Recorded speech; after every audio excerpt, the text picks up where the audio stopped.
शिव पुराण परम उत्तम शास्त्र है। इस पृथ्वी लोक में सभी मनुष्यों को भगवान शिव के विशाल स्वरूप को समझना चाहिए। इसे पढ़ना एवं सुनना सर्वसाधन है। यह मनवांछित फलों को देने वाला है। इससे मनुष्य निष्पाप हो जाता है तथा इस लोक में सभी सुखों का उपभोग करके अंत में शिवलोक को प्राप्त करता है। शिव पुराण में 24,000 श्लोक हैं, जिसमें 7 संहिताएं हैं। शिव पुराण परब्रह्म परमात्मा के समान गति प्रदान करने वाला है। मनुष्य को पूरी भक्ति एवं संयम पूर्वक इसे सुनना चाहिए। जो मनुष्य प्रेम पूर्वक नित्य इसको बाँचता है या इसका पाठ करता है, वह निःसंदेह पुण्यात्मा है। भगवान शिव उस विद्वान पुरुष पर प्रसन्न होकर उसे अपना धाम प्रदान करते हैं। प्रतिदिन आदर पूर्वक शिव पुराण का पूजन करने वाले मनुष्य संसार में संपूर्ण भोगों को भोग कर भगवान शिव के पद को प्राप्त करते हैं। वे सदा सुखी रहते हैं। शिव पुराण में भगवान शिव का सर्वस्व है। इस लोक और परलोक में सुख की प्राप्ति के लिए आदर पूर्वक इसका सेवन करना चाहिए।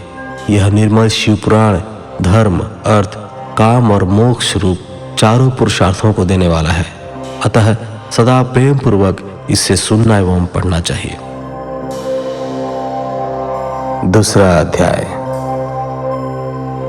देवराज को शिवलोक की प्राप्ति और चंचुला का संसार से वैराग्य।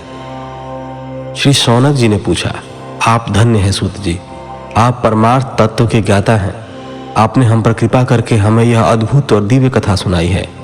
भूतल पर इस कथा के समान कल्याण का और कोई साधन नहीं है। आपकी कृपा से यह बात हमने समझ ली है। सूत जी, इस कथा के दौरान कौन से पापी शुद्ध होते हैं, उन्हें कृपा पूर्वक बताकर इस जगत को कृतार्थ कीजिए।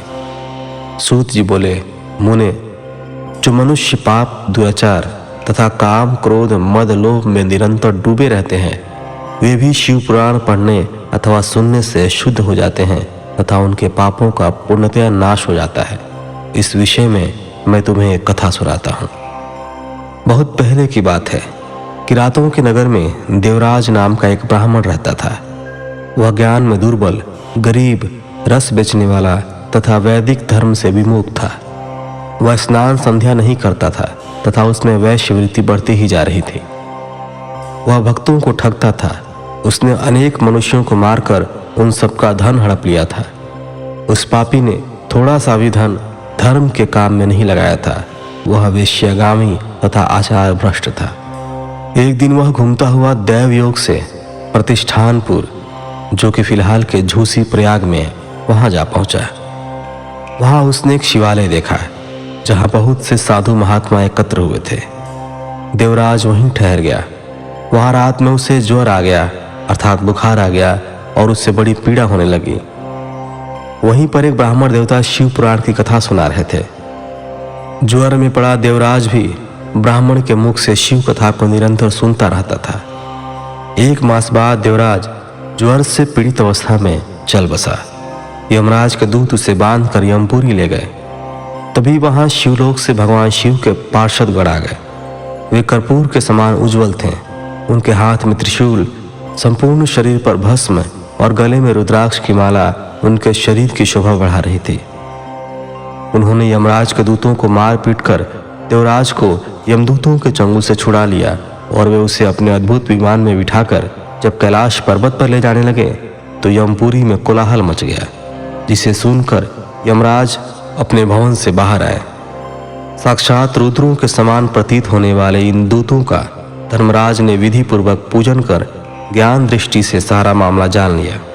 उन्होंने भय के कारण भगवान शिव के दूतों से कोई बात नहीं पूछी। तत्पश्चात शिवदूत देवराज को लेकर कैलाश चले गए और वहां पहुंचकर उन्होंने ब्राह्मण को करुणावतार भगवान शिव के हाथों सौंप दिया। शौनक जी ने कहा, महाभाग सूत जी, आप सर्वज्ञ हैं। आपकी कृपा प्रसाद से मैं कृतार्थ हुआ। इस इतिहास को सुनकर मेरा मन आनंदित हो गया है।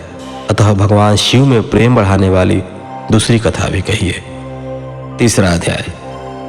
श्री सूत जी बोले, शौनक सुनो, मैं तुम्हारे सामने एक अन्य गोपनीय कथा का वर्णन करूंगा, क्योंकि तुम शिव भक्तों में अग्रगण्य एवं वेद वेताओं में श्रेष्ठ हो। समुद्र के निकटवर्ती प्रदेश में वाष्कल नामक गांव है। जहाँ वैदिक धर्म से विमुख महापापी मनुष्य रहते हैं। वे सभी दुष्ट हैं एवं उनका मन दूषित विषय भोगों में ही लगा रहता है। वे देवताओं एवं भाग्य पर विश्वास नहीं करते। वे सभी कुटिल वृत्ति वाले हैं, किसानी करते हैं और विभिन्न प्रकार के अस्त्र शस्त्र रखते हैं। वे व्यभिचारी हैं। वे इस बात से पूर्णतः अनजान हैं कि ज्ञान, वैराग्य तथा सद्धर्म ही मनुष्य के लिए परम पुरुषार्थ है। वे सभी पशु बुद्धि हैं। अन्य समुदाय के लोग भी उन्हीं की तरह बुरे विचार रखने वाले धर्म से विमुख हैं। वे नित्य कुकर्म में लगे रहते हैं एवं सदा विषय भोगों में डूबे रहते हैं। वहाँ की स्त्रियां भी बुरे स्वभाव के, स्वेच्छाचारिणी, पाप में डूबी, कुटिल सोच वाले और व्यभिचारिणी हैं। वे सभी सद्व्यवहार तथा सदाचार से सर्वथा शून्य हैं। वहाँ सिर्फ दुष्टों का निवास है। वाशकल नामा गांव में बिंदुक नाम का एक ब्राह्मण रहता था। वह अधर्मी, दुराचारी व महापापी था। उसकी स्त्री बहुत सुंदर थी। उसका नाम चंचुला था। वह सदा उत्तम धर्म का पालन करती थी, परंतु बिंदुक वेश्यागामी था। इस तरह कुकर्म करते हुए बहुत समय व्यतीत हो गया। उसकी स्त्री काम से पीड़ित होने पर भी स्वधर्म नाश के भय से क्लेश सहकर भी काफी समय तक धर्म भ्रष्ट नहीं हुई, परंतु आगे चलकर वह भी अपने दुराचारी पति के आचरण से प्रभावित होकर दुराचारिणी और अपने धर्म से विमुख हो गई। इस तरह दुराचार में डूबे हुए उन पति पत्नी का बहुत सा समय व्यर्थ बीत गया। वेश्यागामी, दूषित बुद्धि वाला वह दुष्ट ब्राह्मण बिंदुक समयानुसार मृत्यु को प्राप्त हो गया और नरक में चला गया।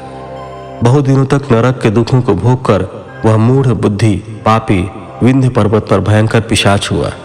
इधर उस दुराचारी बिंदुक के मर जाने पर वह चंचुला नामक स्त्री बहुत समय तक पुत्रों के साथ अपने घर में रहती रही।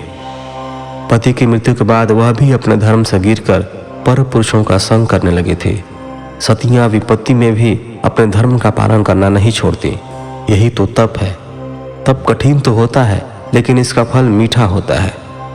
विषयी इस सत्य को नहीं जानता, इसलिए वह विषयों के विष फल का स्वाद लेते हुए भोग करता है। एक दिन दैवयोग से किसी पुण्य पर्व के आने पर वह अपने भाई बंधुओं के साथ गोकर्ण क्षेत्र में गई। उसने तीर्थ के जल में स्नान किया एवं बंधुजनों के साथ यत्र तत्र घूमने लगी। घूमते घूमते वह एक देव मंदिर में गई।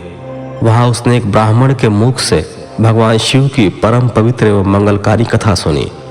कथावाचक ब्राह्मण कह रहे थे, जो स्त्रियां व्यभिचार करती हैं वे मरने के बाद जब यमलोक जाती हैं तो यमराज के दूत उन्हें तरह तरह से यंत्रणा देते हैं। वे उसके कामांगों को तप्त लौह दंडों से दागते हैं। तप्त लौह के पुरुष से उसका संसर्ग कराते हैं। ये सारे दंड इतनी वेदना देने वाले होते हैं कि जीव पुकार पुकार कर कहता है कि अब वह ऐसा नहीं करेगा, लेकिन यमदूत उसे छोड़ते नहीं। कर्मों का फल तो सभी को भोगना पड़ता है। देव, ऋषि, मनुष्य सभी इससे बंधे हुए हैं। ब्राह्मण के मुख से यह वैराग्य बढ़ाने वाली कथा सुनकर चंचुला भय से व्याकुल हो गई। कथा समाप्त होने पर सभी लोग वहां से चले गए। तब कथा बाँचने वाले ब्राह्मण देवता से चंचुला ने कहा, हे ब्राह्मण, धर्म को न जानने के कारण मेरे द्वारा बहुत दुराचार हुआ है। स्वामी, मेरे ऊपर कृपा कर मेरा उद्धार कीजिए। आपके प्रवचन को सुनकर मुझे इस संसार से वैराग्य हो गया है। मुझ मूढ़ चित्त वाली पापनी को धिक्कार है। मैं निंदा के योग्य हूँ। मैं बुरे विषयों में फंसकर अपने धर्म से विमुख हो गई थी। कौन मुझ जैसी कुमार्ग में मन लगाने वाली पापनी का साथ देगा? जब यमदूत मेरे गले में फंदा डालकर मुझे बांध कर ले जाएंगे और नरक में मेरे शरीर के टुकड़े करेंगे, तब मैं कैसे उन महायातनाओं को सहन कर पाऊंगी?